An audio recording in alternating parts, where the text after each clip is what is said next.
ये लोकतंत्र जिसके बारे में हम आपको पूरा डिटेल से बताएं, वो किसी 4 चीज पर ही चलता है।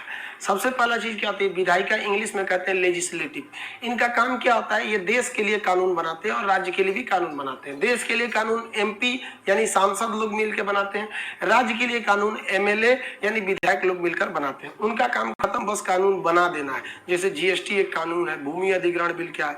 अब जैसे जीएसटी बहुत लोग को समझ में नहीं आता है। हमसे पूछिए, अगर हम कहें तो हिंदुस्तान में 2 चीज किसी को समझ में नहीं आता है आज तक, अपनी पत्नी का दिमाग और जीएसटी। ये जल्दी समझ में नहीं आता है किसी को। इस पे हम एक वीडियो लाएंगे दोनों पे समझाने के लिए। आगे देखते हैं कार्यपालिका क्या होती है। अब समझ में आ गया आप लोग को, विधायिका समझ में आ गया। इनका काम क्या है? कानून बना देना, लागू करना काम नहीं है इनका। कानून बन गया, काम खत्म हो गया। अब अगला समझते हैं कार्यपालिका या व्यवस्थापिका क्या होती है। इनका काम क्या है कि विधायिका द्वारा बनाए गए कानून को जनता तक लागू कराना, वो काम होता है आपका कार्यपालिका यानी व्यवस्थापिका का, एग्जीक्यूटिव का। इसमें मंत्री आते हैं लोग। मंत्री खुद कहां कहां जा सकते हैं, इसलिए वो अधिकारियों को नियुक्त कर देते हैं। अधिकारी के नीचे छोटे अधिकारी पदाधिकारी हो जाते हैं, फिर उनके नीचे छोटे ऑफिसर सब हो जाते हैं, जैसे DM, SP, commissioner, income tax officer. ये सब किस में आ जाते हैं? एग्जीक्यूटिव यानी कार्यपालिका का।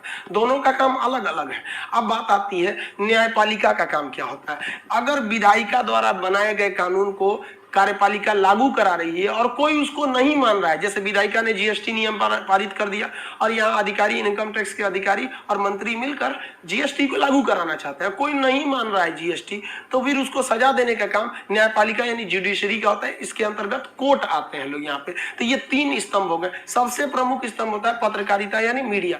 इन तीनों स्तंभ में कहीं पे भी अगर कोई गलती होगा, यानी लोकतंत्र के चारों पिलर में कहीं पे भी भ्रष्टाचार होगा, चाहे वो विधायिका में गलत कानून बने या फिर पैसे देकर अधिकारी कुछ गलत काम कराए या न्यायालय में किसी को देर से कुछ न्याय मिले, तो उन सारी चीजों को उजागर करता है आपकी पत्रकारिता यानी मीडिया। लोकतंत्र का चौथा स्तंभ है। अब आपसे क्वेश्चन क्या पूछता है? पहले जो जिसमें आपने स्क्रीनशॉट लिया था, संसदीय लोकतंत्र में कहेगा कि संसदीय लोकतंत्र में कौन किसके अधीन रहता है। तो देखिए, है इनडायरेक्टली तो सब अपने अपने स्वतंत्र है सब, लेकिन कार्यपालिका यानी मंत्री, अगर मंत्री लोग अच्छा से काम नहीं कर रहे हैं तो संसद के अंदर उन पर क्वेश्चन पूछा जाता है लोकसभा के अंतर्गत। इसीलिए पूछा भी जाता है, क्वेश्चन भी कहा जाता है कि मंत्री परिषद किसके प्रति उत्तरदायी होती है, यानी उनसे सवाल कौन पूछ सकता है, तो लोकसभा में पूछा जा सकता है। और अकेले एक सिंगल मंत्री से पूछना है तो राष्ट्रपति पूछता है। तो बताइए, कार्यपालिका अगर अच्छा से काम नहीं करेगी तो इनसे क्वेश्चन मंत्री लोगों से कहां पूछा जाएगा? संसद के अंदर।